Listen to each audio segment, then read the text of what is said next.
আবার দুই একজন আমাকে কমেন্ট করেছে তোমার ঝাল মিষ্টি কোনটা বেশি খেতে ভালো লাগে। তো আমার বরাবরই প্রেগনেন্সি আসার আমার 1 মান্থ ছিল, তখন আমি জানতামও না আমার এতটা। Everyone, welcome back to our channel Chandrashit family. কেমন আছো সবাই? আশা করছি সবাই অনেক ভালো আছো, আমরা মোটামুটি ভালোই আছি। তো আমি এখনো পর্যন্ত আছি বাবার বাড়িতে, দেখে বুঝতেই পারছো টিনের ঘর।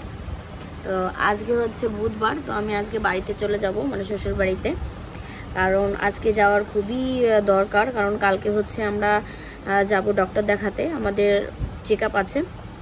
1 মাস আগে গেছিলাম, তো তখন 1 মাসের ওষুধ দিয়েছিল, তো সব শেষের দিকেই আর কি ওষুধগুলো, তবে ইঞ্জেকশনটা শেষ হয়ে গেছে, লাস্ট আজকেরটাই আছে। তো সেই জন্য যেতেই হবে চেক আপে। তো সেই জন্য আজকে বাড়িতে চলে যেতে হবে।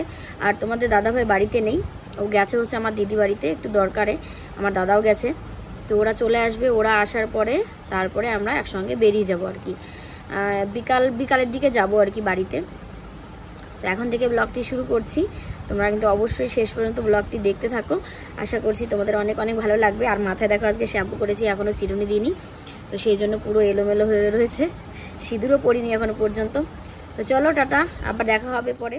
বিকালবেলা এখন আমরা আম মাখা খাবো, তো সেই জন্য দেখো মা কিন্তু আম কাটতে শুরু করে দিয়েছে। আর আমাদের গুড়িয়া টক খেতে এতটা বেশি ভালোবাসে, দেখো আম কাটতে না কাটতেই ও কিন্তু লবণ দিয়ে ওরকম খেয়ে নিচ্ছে। আর ও যাবে টিউশনে, সেই জন্য আরও ও ঠাম্মি বলছে যে তুমি যাও টিউশন থেকে ফিরে আসো, তোমার জন্য রেখে দেবো, তুমি এসেই খাবে। তো সেই জন্য দেখো আগের থেকে এগুলো খেয়ে যাচ্ছে, মানে ও টক জিনিস দেখলে লোভ একদমই সামলাতে পারে না। আর আমার মা আম মাখায় খুবই টেস্টি করে, জানি না কেন এত ভালো লাগে প্রথম থেকেই, মানে মায়ের হাতের আম মাখাটা খেতে খুবই বেশি ভালো লাগে। আর আমার বৌদি ও মায়ের হাতের আম মাখা খেতে ভালোবাসে, তো যখনই আম মাখা খেতে ইচ্ছা করে মাকে বলে আম মাখিয়ে দিতে। তো দেখো মা কিন্তু লঙ্কা ভাঙছে এখন, আর বিট লবণ দিয়ে লঙ্কা দিয়ে লবণ দিয়ে দারুণ লাগে। মাইকে এখন আম মাখা খাচ্ছে, আমিও এই সাইডে খাচ্ছি। কেমন হয়েছে বল? খুব সুন্দর হয়েছে, দারুণ হয়েছে। আমটাও কিন্তু টেস্টি, আমার জন্য কলা মেখেছে আমার হাতে, আর বিট লবণ দিয়ে তো আরো সুন্দর। তোমাদেরকে তো বলেইছিলাম আমার হাজবেন্ড আর আমার দাদা গিয়েছিল দিদি বাড়িতে, তো সেখান থেকে চলে এসেছে। আর তোমাদেরকে বলেছিলাম আজকে শ্বশুর বাড়িতে চলে যাব, কিন্তু সেটা আর যাওয়া হচ্ছে না, কারণ তোমাদের দাদাভাই চেম্বারে ফোন করেছিল, মানে ডক্টরের চেম্বারে, তো সেখানে বলেছে যে কালকে ডক্টর বসবে না।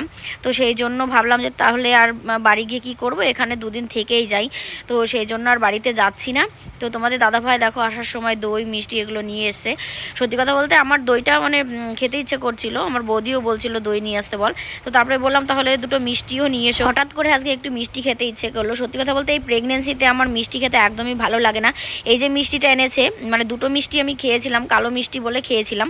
তো খাওয়ার পরে আমার পুরোটার মানে রাত যতক্ষণ আমি ঘুমিয়েছি ততক্ষণ আমার মুখের মানে এতটা বাজে হয়ে মানে রয়েছে, কি বলবো সেটার বলার মতো না।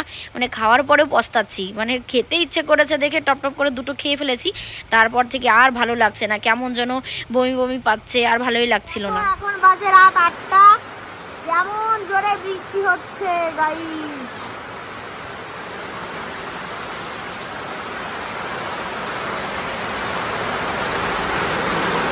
আর এখানে সব টান হয়ে সব টান আমিও ছিলাম এখানে। হায় রে গোবিন্দ,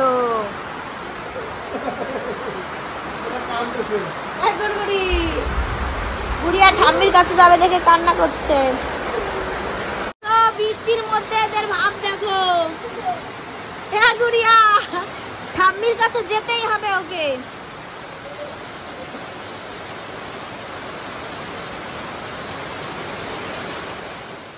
বলতে পারো কালকে সারা রাত ধরেই মানে প্রচণ্ড পরিমাণে বৃষ্টি।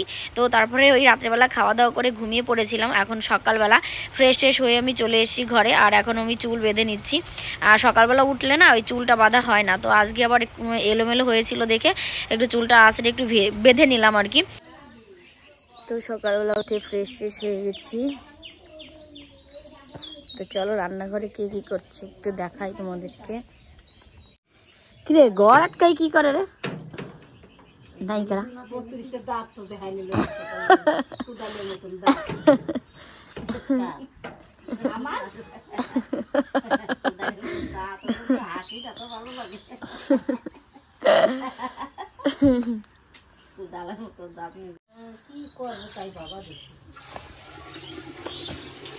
फरफरानी है না, পরে খাচ্ছি। মা এদিকে সকাল সকাল রান্না চাপিয়ে দিয়েছে, কারণ তোমাদের দাদাভাই যাবে কৃষ্ণনগরে আমার জন্য ইঞ্জেকশন আনতে। কারণ তোমাদেরকে তো বলেইছিলাম যে আমার ইঞ্জেকশন শেষ হয়ে গেছে, না আনলে হবেই না। মানে কালকে লাস্ট যেটা ছিল সেটা নেওয়া হয়ে গেছে, আর আজকে আমার নিতেই হবে। ডক্টর তো বসবে না, সেই জন্য দেখাতে যেতে পারলাম না। 2-3 দিনকার ইঞ্জেকশন নিয়ে আসবে, দিয়ে তারপরে আমরা আবার যাব ডক্টর দেখাতে আর কি আমার জন্য। তো এদিকে দেখো তোমাদের দাদাভাই আর আমার দাদা গেছিলো আমাদের 3 রাস্তার মোড়ে, তো ওখান থেকে মাছ নিয়ে এসে আর আমার জন্য শশা নিয়ে এসে। কারণ এই লাস্টের দিকে না আমার প্রচন্ড পরিমাণে জল পিপাসা লাগে, সারাক্ষণ আমি জল খেতেই থাকি। আমার প্রেগনেন্সি আসার পর থেকে তোমাদের দাদাভাই একটা অ্যাপ খুলেছে, মানে প্রেগনেন্সি বিষয়ে সমস্ত কিছু জানা যাবে। তো সেখানে 8 মাসের দিকে লেখা আছে যে প্রচন্ড জল পিপাসা পাই। সত্যি সত্যি আমার প্রচন্ড সেকেন্ডে সেকেন্ডে আমি জল খেতেই থাকি।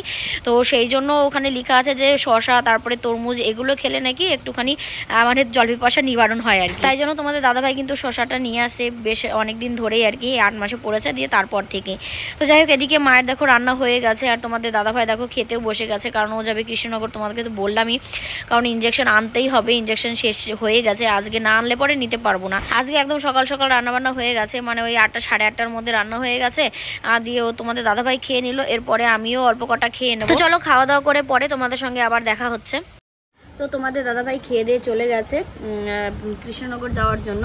তো আমাকে বেশ কয়েকজন কমেন্ট করেছে যে দিদি ভাই তোমার প্রথম 3 মাস মানে কিছু প্রবলেম হয়েছে কিনা, তো বমি হয়েছে কিনা এসব জিজ্ঞাসা করেছে, খেতে পারতে এসব জিজ্ঞাসা করেছে।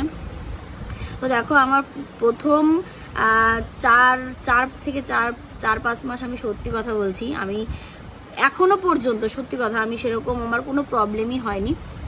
শুধু শুধু প্রবলেমটা এটাই ছিল, আমার মাজা দিয়ে প্রচণ্ড ব্যথা করতো, মাজা, তারপরে ঘাড় ঠাট দিয়ে একটু কষ্ট হতো, আর ওই পা ফোলাটা বেশি একটা ফুলতো না, তবে প্রচণ্ড ব্যথা হতো। তো এই সমস্যাটা এখনো পর্যন্ত আছে। তবে তাছাড়া আমি বমি টমি আমার কিছুই হয়নি। আমি প্রথম 4 মাস তো আমি কিছুই বুঝতে পারি যে আমার মধ্যে কেউ একজন আছে। তো আমার কোনো প্রবলেম হয়নি, আমি খাওয়া দাওয়া সমস্ত কিছু মানে ওকে আমি যেরকম খেতাম সেরকমই খাই, মানে কোনো প্রবলেমই হয়নি। তো এই হচ্ছে ব্যাপার।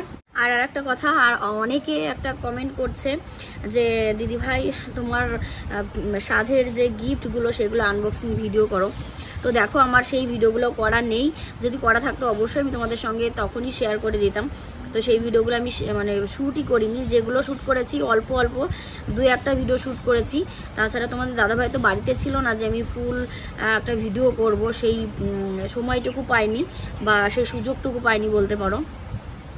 তো সেজন্য ভিডিও শ্যুট করা হয়নি, আর এখন হবেও না, কারণ সমস্ত গিফট এদিকে সেদিকে চলে গেছে। আর আমার সত্যি কথা বলতে সেরকম না মনেও নেই যে কে কী দিয়েছে।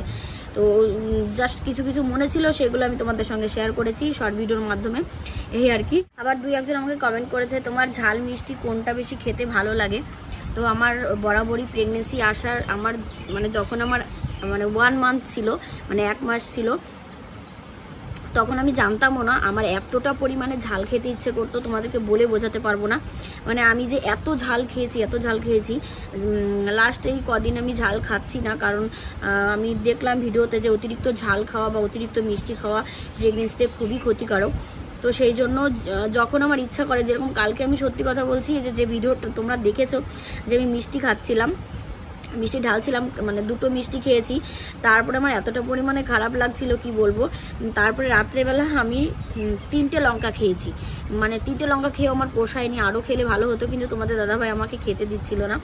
তো এতটা পরিমাণে আমার মিষ্টি খেলে আমার একদমই ভালো লাগে না। আমার প্রেগনেন্সির প্রথম থেকেই আমি ঝাল খেতে খুবই বেশি ভালোবাসি, আমার ঝালটা বেশি ভালো লাগে খেতে, মিষ্টিটা একদমই পছন্দ করি না আমি।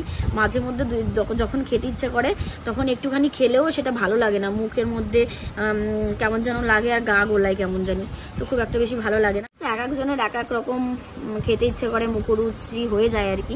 তো আমার সেরকম মানে ঝালটা বরাবরই ভালো লাগতো, এখনও ভালো লাগে ঝালটা খেতে, মিষ্টিটা খুব একটা বেশি ভালো লাগে না। তবে মাঝে মধ্যে ইচ্ছে করে, সত্যি কথা মাঝে মধ্যে ইচ্ছে করে, তবে খেলে পরে তখন আর ভালো লাগে না, এই আর কি।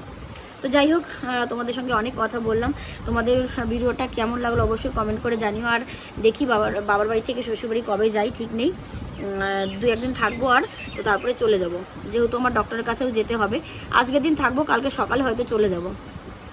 তো চলো, ভিডিওটা কেমন লেগেছে অবশ্যই কমেন্ট করে জানিও। দেখা হবে তোমাদের সঙ্গে নেক্সট ভিডিওর সঙ্গে। ততক্ষণ তোমরা সবাই ভালো থেকো, সুস্থ থেকো, টাটা।